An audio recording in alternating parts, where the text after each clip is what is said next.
আসছিল এই পাহাড়ে অবতরণ করছিল আকাশ থেকে। দেখেন সামনে পাহাড়টা, ফেরেশতাদের পা লাগছিল এই পাহাড়টা দেখেন কেমন দেখা যায়। সামনের পাহাড় জাবাল মালাইকা। বদরের যুদ্ধে যে হাজার হাজার ফেরেশতারা আসছিল, প্রথমে এই পাহাড়ে অবস্থান করছিল, এই পাহাড়ে। এই যে সামনে দেখেন কত সুন্দর পাহাড়, মনে হয় জান্নাতি নূর চমকাইতেছে, দেখছেন?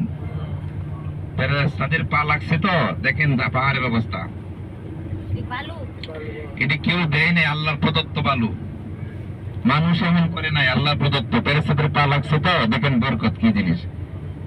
মনে হয় মানে কেউ সাজায় রাখছে, আসলে কেউ সাজায় নাই। এখানে ফেরেশতারা নামছিল আকাশ থেকে বদরের যুদ্ধের সময়। এটাকে বলা হয় জাবালে মালাইকা। কেমন মনে হয় কালারটা? মনে হয় দুনিয়ার কোন প্রদত্ত না, আল্লাহর প্রদত্ত কালার। চিন্তা করেন, মিলাইতে পারবেন না এই কালার, এই কালারটা কোথাও মিলাইতে পারবেন না।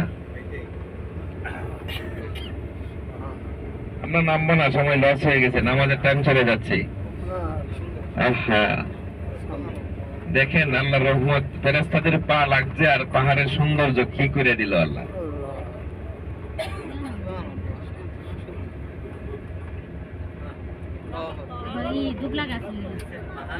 কি সুন্দর লাগে, দেখেন কি সুন্দর লাগে। যাকে বলা হয় নূর, যাকে বলা হয় আল্লাহর প্রদত্ত নূর।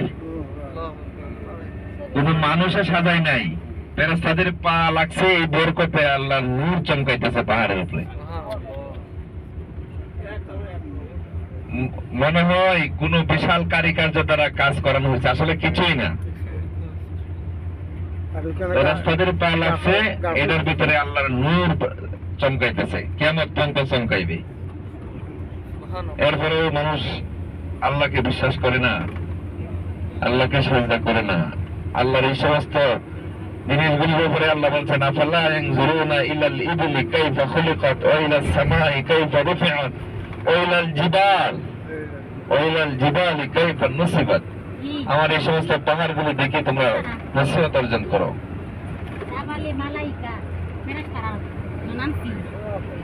বদরের যুদ্ধে হাজার হাজার ফেরেশতা আসছিল, তারা এখানে অবস্থান করছিল মুসলমানদের সাহায্যের জন্য। যে ফেরেশতা পাঠাইছিল ওই পাহাড়ে অবস্থান করছে।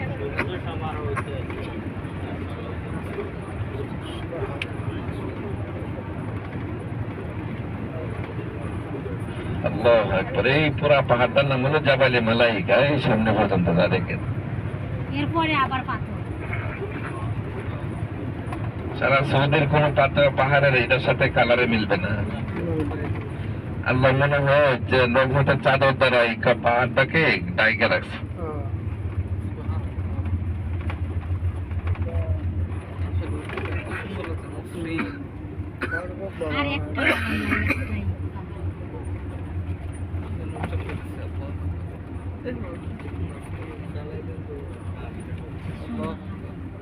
Hello.